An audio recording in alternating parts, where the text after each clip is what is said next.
रहीम अस्सलाम वालेकुम। मैं हूं दिशान अहमद सिद्दीकी। आप देख रहे हैं सबसे पहले पाकिस्तान। पाकिस्तान तहरीक इंसाफ और इमरान खान साहब के खिलाफ मुकदमात और इनके खिलाफ बनने वाले जो केसेस और बहुत सारे मामलात, इसके बाद अब पाकिस्तान तहरीक इंसाफ पर और जो है एक नए सवालात जो है उठने लगे हैं। जैसा कि गुज़श्ता दिनों जो है पेशावर में एक बम धमाका हुआ मस्जिद में, जिसमें तकरीबन 100 से ज़ायद नमाजी शहीद हुए और मुतअद्दिद जो है उसमें ज़ख्मी हुए। अब जबकि 2013 से 2018 तक भी केपीके में पाकिस्तान तहरीक इंसाफ की हुकूमत रही। इसके अलावा 2018 के बाद 2022 तक भी जो है 2023 तक, क्योंकि 2023 में असेंबलियाँ तहलील की हैं इमरान खान साहब ने केपीके की, तो पाकिस्तान तहरीक इंसाफ की हुकूमत थी। अब पेशावर धमाका हुआ और पेशावर धमाके के बाद जो वहाँ मुतासरीन हैं, जो वहाँ शहीद हुए शोहदा और जो अस्पतालों में जो ज़ख्मी लोग हैं, वहाँ ना तो पाकिस्तान तहरीक इंसाफ की कोई क़यादत गई, ना इनके कोई लोग गए, ना वहाँ के इनके कोई मरकज़ी रहनुमा गए। इमरान खान साहब तो ख़ैर ज़ख्मी हैं, इमरान खान साहब तो अब ज़ाहिर-सी बात है बेड रेस्ट पर हैं और उनके पाँव पे तो गोलियाँ लगी हैं, वो तो चल ही नहीं सकते। तो इसके अलावा जो इनके मरकज़ी रहनुमा, ख़ास तौर पे अगर मैं परवेज़ खटक साहब की बात करूँ, जो वफ़ाकी वज़ीर भी रहे और उससे पहले वज़ीर आला केपीके भी रहे, वो भी जो है उन ज़ख्मियों की अयादत के लिए या जो शहीद हुए हैं, उनके वुरसा से ताज़ियत के लिए ये लोग नहीं गए। जबकि दूसरी तरफ वज़ीर-ए-आज़म मियाँ शहबाज़ शरीफ़ साहब जो है फ़ौरी तौर पर जो है पेशावर पहुँचे और उन्होंने वहाँ जो शहीद होने वाले हैं उनकी फ़ैमिली से मुलाकात की और जो ज़ख्मी हुए हैं अस्पतालों में जाके उनकी अयादत की।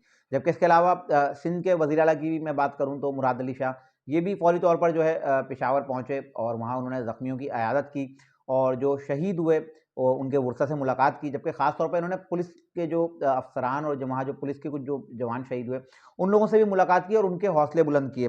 यकीनन एक सिंध का वज़ीर आला वो चला गया, ज़ाहिर-सी बात है यकजहती का इज़हार है।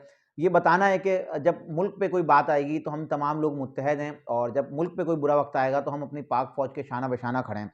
लेकिन पाकिस्तान तहरीक इंसाफ के कोई भी जो लोग और कोई भी रहनुमा जो है, पेशावर जो धमाका जो हुआ है, इनके ज़ख्मी या जो शहीद हुए हैं, इनके घर पे नहीं गए। यकीनन ये भी एक सवालिया निशान है, क्योंकि इमरान खान साहब तो अभी ज़ाहिर-सी बात है इक़्तिदार के चक्कर में हैं, क्योंकि उनको इक़्तिदार चाहिए और उनके खिलाफ जो है तवातुर से जो केसेस बन रहे हैं और जो मुकदमात बन रहे हैं, ख़ास तौर पे उनके करीबी साथियों को जो अब गिरफ्तार किया जा रहा है।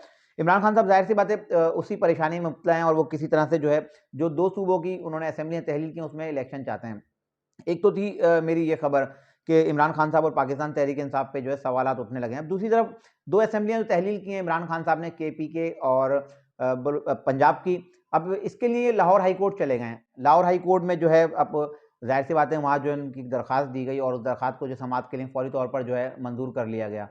दोनों फ़रीक़ीन को जो नोटिसेस जारी कर दिए गए, इलेक्शन कमीशन ऑफ पाकिस्तान के जो वकील पेश हुए, उनसे सवाल किया गया कि आप जो है फ़ौरी तौर पर जो है तारीख़ क्यों नहीं देते इलेक्शन की? तो उसपे जो इलेक्शन कमीशन ऑफ पाकिस्तान के जो वकील हैं, उन्होंने कहा कि ज़ाहिर-सी बात है आइन के तहत हम गवर्नर की जो है एक समरी का और गवर्नर की जानिब से जो नई तारीख़ के जो है ऐलान का हम इंतज़ार कर रहे हैं। जैसे ही गवर्नर जो है पंजाब हमें तारीख़ देंगे, हम उस पे जो है फ़ौरी तौर पर इलेक्शन जो है अनाउंस कर देंगे। उस पर जो है अब लाहौर हाई कोर्ट ने जो है एक नई तारीख़ दी है और उस पे जो है तमाम फ़रीक़ीन को तलब किया है। अब लगता यही है कि ज़ाहिर-सी बात है मुल्क की जो मौजूदा जो माशी और ख़ास तौर पे भी दहशतगर्दी का सामना है, इस पर लगता तो नहीं है, क्योंकि मैं अपने पिछले व्लॉग में काफ़ी दफ़ा बता चुका हूँ कि हुकूमत जो है फ़िलहाल जो है जो 2 सूबे जिनमें जो असेंबलियाँ तहलील हुई हैं, इसमें इलेक्शन कराने के मूड में नहीं है। अब इलेक्शन कमीशन है और एक तरफ अदलिया है। अब अगर अगली समाअत पे अगर अदालत जो है इलेक्शन कमीशन ऑफ पाकिस्तान को कहती है कि अगर गवर्नर नई तारीख़ नहीं देते, आप जो है नई तारीख़ का अपनी तरफ से ऐलान करें और जो है इन 2 सूबों में इलेक्शन करवा दें। लेकिन अगर ऐसा होता है तो ज़ाहिर-सी बात है मामला फिर भी बहरान की तरफ जाएँगे, कशीदगी की तरफ जाएँगे, क्योंकि 2 अहम इदारे आमने-सामने खड़े हो जाएँगे। क्योंकि इलेक्शन कमीशन ऑफ पाकिस्तान आइन के तहत जो है इस चीज़ का पाबंद है कि जब तक गवर्नर उनको जो है नई नई तारीख़ देते, गवर्नर इनको असम्बली नहीं भेजते, तब तक वो जो है सूबों में जो है इलेक्शन नहीं करा सकते। तो यकीनन पाकिस्तान तहरीक इंसाफ तो चाहती है कि सूबों में फ़ौरी तौर पर इलेक्शन हो। लेकिन अब 2 जो इदारे हैं वो आमने-सामने आएँगे और अब असल हतमी फ़ैसला क्या होता है, ये तो ख़ैर वक़्त पर ही बताएगा। इसके अलावा इमरान खान साहब के खिलाफ जो अब केसेस बन रहे हैं, ख़ास तौर पे अगर मैं टेहरियान का इनके जो इनकी साहबज़ादी हैं, जो इन्होंने छुपाई थी अपने असासों में, जिनको ज़ाहिर नहीं किया। अब इस पर भी जो है इस्लामाबाद हाई कोर्ट के चीफ जस्टिस हैं उमर फ़ारूक, इन्होंने भी एक लार्जर बेंच बनाने की जो है एक मंजूरी दे दी है। अब वो लार्जर बेंच बनेगा और लार्जर बेंच जब जो बन रहा है, मुझे नहीं लगता अब जहाँ जो इमरान खान साहब के खिलाफ जो केस की जो समाअत होगी, अब उसको ज़्यादा तवील करेंगे। अब लगता है कि इमरान खान साहब के खिलाफ जो है फौरी तौर पर जो है फैसले आना शुरू होंगे, क्योंकि वाज़ेह शवाहिद मौजूद हैं कि इमरान खान साहब की साहबज़ादी टेरियान जो है, जिसको इमरान खान साहब जो है बरतानिया में जो तस्लीम भी कर चुके हैं कि उनकी साहबज़ादी है, लेकिन उन्होंने पाकिस्तान में जो अपने गोशवारे जमा कराए हैं इलेक्शन में, इलेक्शन कमीशन ऑफ पाकिस्तान को इंतखाबात के दौरान, उसमें इन्होंने अपनी इस बेटी को डिक्लेयर नहीं किया था। इसी वजह से अभी 33 हल्कों में जो है अभी ज़िमनी इलेक्शन हो रहे हैं। पहले यही कहा गया जा रहा था कि इमरान खान साहब तमाम हल्कों में जो है खुद जो है इलेक्शन और लड़ेंगे। लेकिन अब इमरान खान साहब ने कहा कि मैं इन हल्कों से जो है इलेक्शन नहीं लड़ूंगा। इसके अलावा जो है इस्लामाबाद हाई कोर्ट में भी एक लार्जर बेंच में इमरान खान साहब का जो है फॉरेन फंडिंग का केस चल रहा था। उस पर भी जो है अब तेजी से जो कार्रवाई हो रही है। 37 करोड़ रुपए का एक केस था जो फॉरेन फंडिंग जो आई है, उसकी भी समाज जो है एक लार्जर बेंच कर रहा है और इसका फैसला भी जल्द आने वाला है। इमरान खान साहब जो है इसके अलावा क्योंकि इमरान खान साहब ने काफ़ी चीज़ें जो है इलेक्शन कमीशन ऑफ पाकिस्तान से इमरान खान साहब ने जो है पोशीदा रखी थी और इलेक्शन कमीशन ऑफ पाकिस्तान को आगाह नहीं किया था। इसके अलावा एक बुरी खबर जो ज़ाहिर सी बात है पाकिस्तान के लिए, पाकिस्तान की आवाम के लिए है कि पाकिस्तान में इस वक्त जो एक महंगाई का तूफान फिर से आने के लिए तैयार है, क्योंकि वज़ीर आज़म शहबाज शरीफ साहब ने जो है एक बयान दिया जिसमें उन्होंने कहा कि IMF ने अब जो सख्त शराइत जो हम पर लागू कर दी हैं। अब IMF की शर्त पर अमल करते हुए हमें जो है मुल्क में जो है अब मज़ीद महंगाई करना पड़ेगी। ख़ास तौर पर अगर मैं 2 सेक्टर्स की बात करूँ कि जो मुल्क को चलाने में जो है अपना अहम किरदार अदा करते हैं। एक है टेलीकॉम सेक्टर, एक है पेट्रोलियम मसनूआत। क्योंकि हम जो पेट्रोलियम मसनूआत है जो दूसरे ममालिक से हम जो इम्पोर्ट करते हैं, ज़ाहिर-सी बात है उसकी जो कीमत है हमें डॉलर्स में अदा करना पड़ती है। अब जैसा कि डॉलर जो है आपका ₹280 पहुँच चुका है।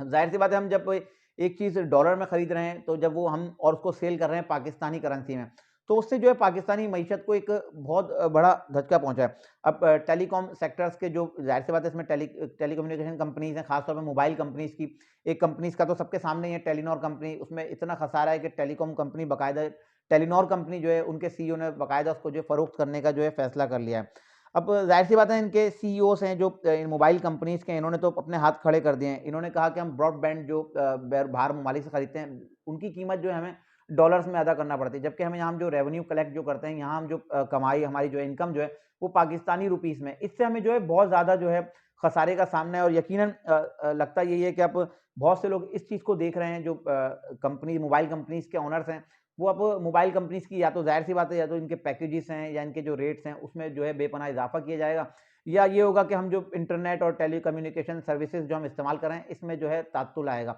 इसके अलावा पेट्रोलियम मसनूआत की कीमतें भी आपके सामने हैं कि अब जो है डॉलर्स में हम जो पेट्रोल जो ले रहे हैं, तो ज़ाहिर-सी बात है जब हम उसकी डॉलर्स में कीमत अदा करेंगे, जब वो पाकिस्तान आएगा और पाकिस्तान में आम आवाम तक जब उसको पहुँचाया जाएगा, तो इसकी कीमत में जो है मज़ीद इज़ाफ़ा किया जाएगा।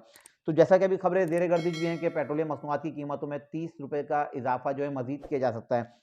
मैंने अपने पिछले व्लॉग्स में भी ये बात बताई थी कि वफ़ाकी हुकूमत जो है अब मिनी बजट पेश करने वाली है और उस मिनी बजट के बाद जो है तमाम सूबों में जो है बिजली और गैस की कीमतों में जो जो पहले ही इज़ाफ़ा किया गया है, उसमें मज़ीद इज़ाफ़ा किया जाएगा। इंशाल्लाह नए तजिए और नई खबरों के साथ फिर हाज़िर होऊँगा, तब तक के लिए इजाज़त दीजिए। अल्लाह हाफ़िज़।